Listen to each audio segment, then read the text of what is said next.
Hello everyone. So today we're going to solve another neat code problem, which is binary search. And I don't see this as a problem because it is a basic implementation, right, of binary search.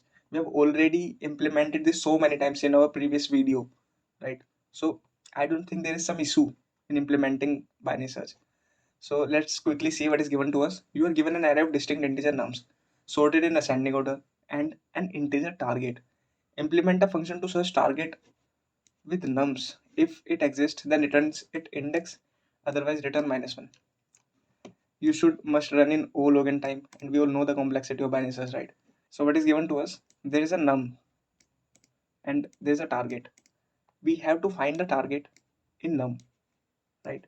And if it is found, then we have to return its index.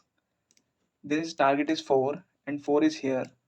The index of 4 is 3, so we are going to return 3, right? So let's just quickly code this. I don't have to dry run this, right? So let's code.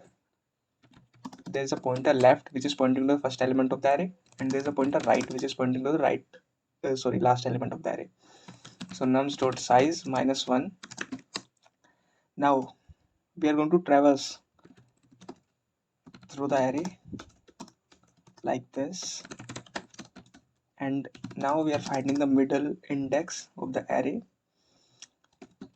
left plus right,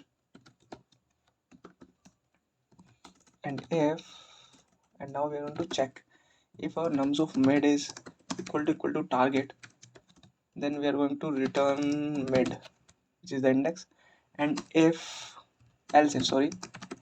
if nums of mid is less than target, then we are going to move our left pointer ahead, right?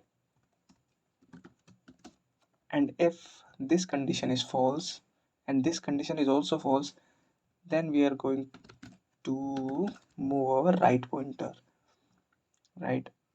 And this is the template of binary search, right? And if we are unable to find the target inside the array, then we are just simply return -1. So this is a very easy template. Let's recheck if there is a mistake, and I don't think we are going to submit this directly. Let's see, and it is accepted. So thanks for watching.